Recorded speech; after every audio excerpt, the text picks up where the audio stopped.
Quoi se dire la psychopatho, puisque c'est le thème, la psychopathologie.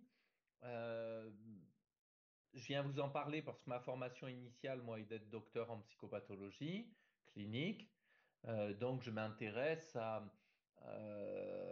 au dysfonctionnement de la vie psychique. C'est ça, la psychopathologie. C'est les dysfonctionnements de la vie psychique dans la mesure où ces dysfonctionnements là amène de la souffrance. S'il n'y a pas de souffrance, alors la personne dysfonctionne ou a des caractéristiques de fonctionnement particulières, mais ça pose pas de souci, ça ne nécessitera pas nécessairement une prise en charge. Donc pour qu'il y ait prise en charge, il faut qu'il y ait souffrance.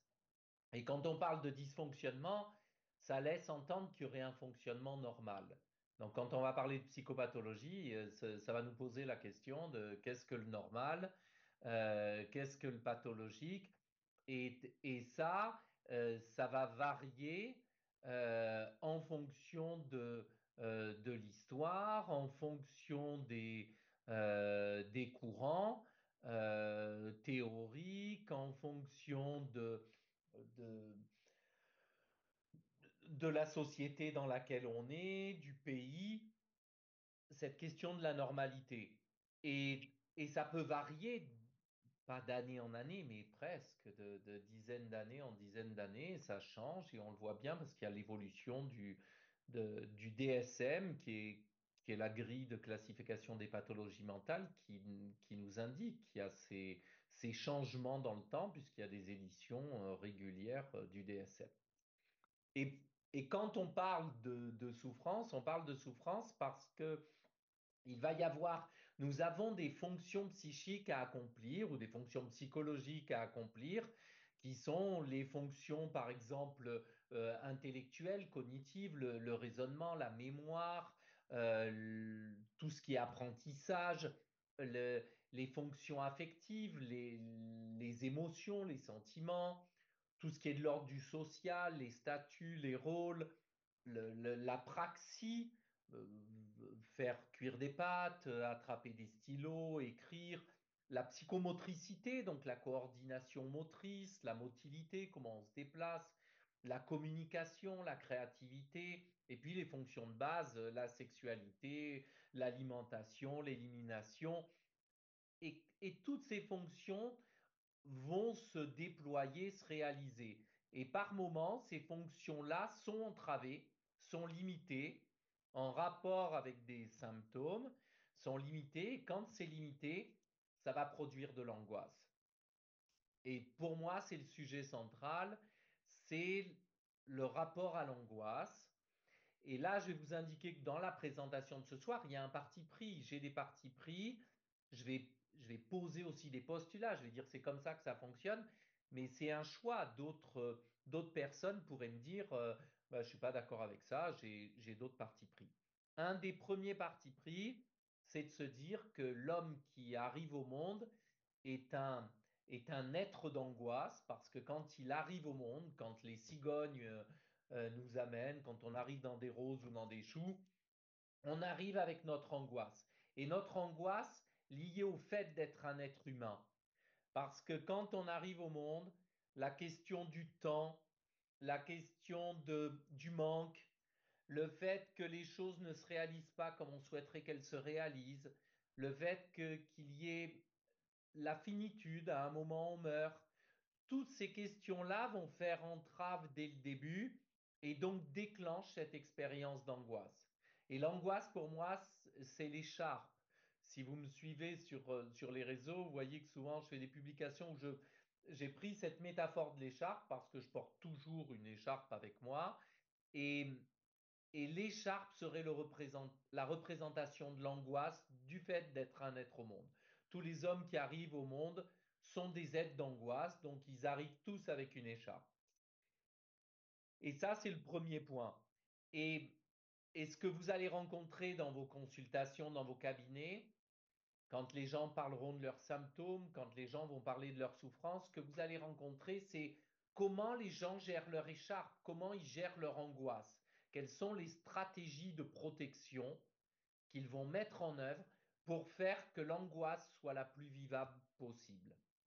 Et l'angoisse, il vous en parle parce qu'il vous en parle à travers le, le rapport à leur corps, comment il y a de la souffrance, comment il y a du tiraillement, la gorge qui serre, le ventre qui se noue, le cœur qui s'accélère.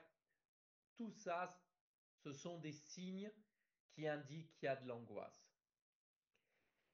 Donc ça, c'est notre premier point. Le deuxième point, c'est de se dire que normalement, on ne devrait pas parler de psychopathologie, mais des psychopathologies, parce que le- la psychopathologie, c'est le discours sur la souffrance. Et donc, en fonction de notre école de référence, on n'a pas tous le même discours sur la souffrance. Si vous êtes psychanalyste, vous aurez une certaine vision de la souffrance parce que vous pensez avec le DIP ou avant le DIP, parce que vous pensez au ça, au moi, au surmoi, parce que vous pensez mécanisme de défense. Si vous êtes dans le champ de la neurobiologie, vous allez penser avec l'amygdale, avec le noyau accumbens, avec l'insula, avec le cortex préfrontal, avec l'hippocampe, etc. Si vous pensez la souffrance d'un point de vue, par exemple, ethnopsychiatrique ou ethnopsychanalytique, vous allez penser avec la culture et la souffrance, vous l'envisagerez avec la culture et quand le patient va présenter des comportements particuliers, ben, vous envisagerez que des djinns, des esprits sont venus pirater votre client. Si vous êtes systémicien, ben vous penserez aussi la pathologie d'une certaine façon. Donc on ne devrait pas dire la psychopathologie, mais les psychopathologies. Et donc il y a différents modèles. On pourrait dire qu'il y a 16 modèles actuellement de psychopathologie. J'en ai listé quelques-uns qui permettent de donner un discours sur la souffrance et de comprendre euh, comment ça se fait qu'un homme souffre. Et vous avez un modèle qui est parmi ces 16, un modèle qui est un modèle athéorique, c'est le modèle du DSM, donc c'est la classification internationale des maladies mentales. Et cette classification est athéorique. Ça veut dire qu'elle ne donne pas d'étiologie, elle ne donne pas de cause, elle ne donne pas d'explicatif, elle ne fait que lister les pathologies. Ce qui permet de dire qu'une personne présente un trouble obsessionnel compulsif, ou alors un trouble phobique, ou alors euh, un trouble lié à l'usage d'une substance, etc. Donc déjà, le premier point, c'est de penser cette question de la souffrance, penser la question de l'étiologie des causes, se dire bah, que les causes peuvent être multiples. On est en 2025, on ne peut plus tenir une seule cause en disant quand il y a souffrance, c'est lié aux interactions précoces mère-nourrisson, ou alors c'est lié à un dysfonctionnement dopaminergique, ou etc. On doit penser que c'est plurifactoriel. Mais ça, c'est pour donner un explicatif à une pathologie. Parce que ce qui va nous intéresser, au-delà du fait que dans l'histoire, les pathologies ont été pensées différemment, Hippocrate au 5e siècle avant Jésus-Christ, il commence à s'intéresser aux pathologies mentales et il commence à les classer. Et puis après, vous avez la théorie des humeurs. Vous devez connaître, quand on parle du tempérament, lymphatique, bilieux, sanguin, mélancolique, la bile jaune, la bile noire. On retrouve ça dans le bourgeois gentilhomme, dans le malade imaginaire de Molière. Vous avez au 19e siècle la théorie de l'utérus migrateur, qui précède un peu la notion d'hystérie. Mais vous aviez avant la folie qui est une punition divine parce que où la personne a transgressé. Là, on a ça au niveau de l'Inquisition aussi, avec les sorcières, on va les brûler. Alors qu'aujourd'hui, quand il y a des crises d'hystérie, on en voit beaucoup moins. On ne peut plus brûler les gens, ça ne se fait pas. Donc, on leur donne plutôt d'autres choses pour venir calmer la crise d'hystérie. Donc, ça avance dans le temps. Et c'est marqué par l'histoire, c'est marqué par la géographie, c'est marqué par le modèle théorique. Et on en arrive aujourd'hui à différentes visions. Et ces visions vont essayer à la fois de classer les différentes pathologies de les organiser pour donner un nom. Donc on les classe, ça s'appelle la nosologie, puis après on va même décrire ce qu'il y a dans ces pathologies, ça s'appelle la nosographie. Et puis, on pourrait s'intéresser à quelque chose qui s'appelle la pathogénie. Là, on cherche les mécanismes. On n'est plus dans l'étiologie, les causes d'où ça vient, mais la pathogénie, c'est-à-dire on cherche les mécanismes, le comment ça fonctionne. Et moi, déjà, ça, c'est mon axe central et j'ai développé beaucoup de choses autour de la notion de processus et qui nous permet de comprendre ce que le patient pense qu'il pense, comment il émotionne quand il émotionne comme il émotionne, comment il se comporte quand il fait ce qu'il fait. Et ça nous permet non plus de trouver la cause, ça vient de là, mais plutôt comment il s'y prend. Ce qui va nous amener quand on va avoir un patient et qu'on fait le travail de diagnostic, d'accueillir notre patient, de récupérer tout un ensemble d'informations. Et pour ça, il y a des grilles qui permettent de regrouper ces informations qui vont s'intéresser au discours de la personne, au contact qu'elle établit avec nous, à son humeur, à son anxiété, ses comportements, la façon dont elle est habillée, les thématiques qu'elle va aborder. Je vous disais tout à l'heure les fonctions qui sont entravées ou pas. Est-ce que c'est plutôt la mémoire, le raisonnement, les conduites instinctuelles, le sommeil, l'appétit? Est-ce que c'est l'émotionnel, etc. On peut chercher aussi la problématique. Est-ce que c'est plutôt une problématique suicidaire, addictive, délirante, une problématique maniaque?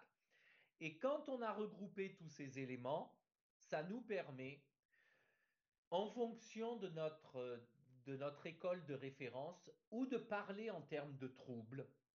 Et c'est ce que vous avez entendu quand on dit un trouble obsessionnel compulsif. Ça veut dire que la personne, elle présente ce signe, puis ce signe, puis ce signe, puis ce signe, puis ce signe. Et tous ces signes-là nous amènent à dire elle a un trouble obsessionnel compulsif. Ce qui fait qu'une autre personne qui ne présenterait pas ce trouble-là ne fonctionne pas de la même façon, ne présente pas les mêmes manifestations. On peut parler en termes de trouble ou alors on parle en termes de structure. Et ça, c'est lié à l'héritage freudien. Et moi, ça fait sens pour moi de parler avec les deux écoles, de parler et du point de vue du DSM et du point de vue de la psychanalyse, parce que le DSM va nous donner des signes très très précis de repérage quand on reçoit un patient. Et l'approche psychanalytique avec la notion notamment de structure, d'aménagement et de personnalité va nous donner beaucoup plus d'informations sur la pathogénie, ça veut dire comment le patient s'y prend. Ce qui va nous amener, et je prends souvent cette métaphore pour mes élèves, de parler comme d'une habitation et que notre patient est comme une maison avec des fondations de maison. Et les fondations de maison, ça veut dire c'est construit sur un champ qui est terreux, qui est argileux, qui est sablonneux. On a mis un maillage en fer, on a fait un vide sanitaire ou on l'a pas fait. Ça va nous dire les fondations de maison, c'est ce qu'on appelle la structure. Et puis, on a les murs mètres, le nombre de pièces, les étages, la façon dont la maison est structurée, on parle d'aménagement. Et enfin, on a la personnalité, c'est le décor. Donc on a trois niveaux. La structure, c'est les fondations d'une maison. L'aménagement, c'est le nombre de pièces, l'organisation interne de cette maison, les étages, etc. Et puis le décor qu'on appelle la personnalité. Et on démarre toujours sur repérer la structure pour ensuite pour ensuite définir quel est l'aménagement principal et enfin les traits de personnalité. C'est dans cet ordre qu'on fait. Et quand on parle de structure, on distingue, pour moi, et là encore c'est un parti pris, quatre types de structures. La structure névrotique, la structure psychotique, la structure perverse et la structure addicte. Et si on les énonce du plus grave du moins grave au plus grave, on pourrait dire qu'il y a, pour moi, la structure névrotique, la moins grave, la plus organisée, ce qu'on voit fréquemment dans nos cabinets. Ensuite, on aurait la structure perverse, qui est une structure où il y a davantage plus d'entraves, il y a un peu plus de pathologie. Ensuite, on a la structure addicte, Pour moi, ça commence à être une structure avec des pathologies majeures. Et enfin, on a la structure psychotique avec pathologie, avec une grande pathologie. Donc, on a quatre types de structures. C'est un choix de parler de quatre types de structures. Freud a amené trois structures, névrose, psychose, perversion. Les lacaniens ont aussi amené névrose, psychose, perversion. Les psychanalystes école anglaise ont amené la notion d'état limite, qui était une structure à structurer. C'était une structure sans être une structure. Et moi, j'ai proposé quatre structures en tant que telles. Et comment on les repère? Parce que dans chacune de ces structures, le rapport que les gens ont avec eux-mêmes, avec leur corps, avec leur langage, le rapport que les gens ont avec les autres, le rapport que les gens ont avec le monde, ou le rapport que les gens ont avec plus grand qu'eux, c'est-à-dire le transpersonnel, est spécifique dans chacune de ces structures. Ce qui fait qu'on ne peut pas passer d'une structure à une autre. Un névrosé qui arrive au monde névrosé, qui est livré par une cigogne névrosée, ne passera pas dans sa vie psychotique. Donc ça, c'est un parti pris que je vous énonce. Et un psychotique ne deviendra jamais pervers ou addict ou névrosé dans sa vie. Quand on a notre fondation de maison est installée, et ça s'installe avant, au début de la vie, quand c'est posé, ça, on est livré avec, je dis souvent. Ensuite, on ne se promène pas d'une structure à l'autre. On ne peut pas changer les fondations de maison. La seule façon de changer une fondation de maison, il faudrait détruire la maison et la reconstruire. Donc, on ne touche pas aux fondations de maison. Par contre, aux aménagements, on peut faire des choses, et c'est le rôle des thérapeutes, des psys, de travailler au niveau des aménagements. Et l'aménagement, par exemple, dans la névrose, ça peut être une névrose obsessionnelle, alias trouble obsessionnel compulsif. Ou alors une névrose hystérique, alias dans le DSM, trouble somatoforme, trouble dissociatif, ou une névrose phobique, trouble phobique, ou une névrose d'angoisse, trouble anxieux généralisé ou trouble panique. Donc ça, on peut travailler sur les aménagements, c'est-à-dire ce deuxième niveau de travail, parce que les aménagements posent la question de comment la personne névrosée ou psychotique ou perverse ou addict gère son angoisse. Et chez les névrosés, je viens de vous dire, il y a quatre façons de gérer l'angoisse. On peut la gérer de façon hystérique, de façon phobique, de façon anxieuse ou de façon obsessionnelle. C'est quatre façons de gérer l'angoisse et pas d'autres. Et enfin, c'est le décor. Et le décor, le décor, c'est la personnalité, c'est le style. Et vous voyez bien que le style Lagerfeld n'est pas un style Gad Elmaleh. Le style Gad Elmaleh n'est pas le style Lucchini, n'est pas le style Ariel Dombal, n'est pas le style Béatrice Dalle. Ce sont des styles et des décors différents, comme on a un décor zen, on a un décor rococo, un décor Regency, un décor provençal, un décor bouddhiste. C'est un style de décoration de maison. Et autant les styles, on peut très facilement assouplir, et pour moi, c'est vraiment l'enjeu et le job du coach de travailler au niveau des styles, donc de la personnalité, pour amener du changement et un mieux-être chez la personne. Le niveau des aménagements, pour moi, c'est le job du thérapeute.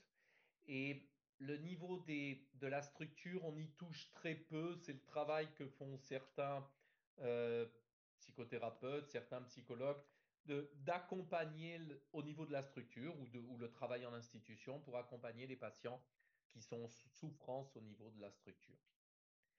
Et pourquoi c'est important, et après je vous donne la parole, après cette introduction, pourquoi c'est important de penser ces différents niveaux, de penser la question de l'angoisse, de faire un repérage diagnostique, parce que pour moi, le repérage diagnostique amène le choix des outils que vous allez employer, nous amène même à choisir le type d'induction, d'approfondissement, le type de protocole que vous allez choisir et donc la stratégie que vous allez mettre en place sur quelques séances avec vos patients. La connaissance de la psychopathologie vous amène à faire ça. Sans cette connaissance-là, on n'intervient que de manière symptomatique, c'est-à-dire l'ocabiotal ou doliprane. La personne arrive et elle dit j'ai une addiction à l'alcool. Bah, la technique locabiotal ou voilà, ce serait de dire Bon, ben alors vous avez une addiction à l'alcool, ben, je vais me débrouiller pour que vous ne buviez plus et je vais faire des protocoles pour arrêter la consommation d'alcool. Mais dans ce cadre-là, on ne travaille pas de manière, euh, on travaille de manière allopathique et non pas de manière homéopathique uniciste qui travaillerait davantage sur le terrain.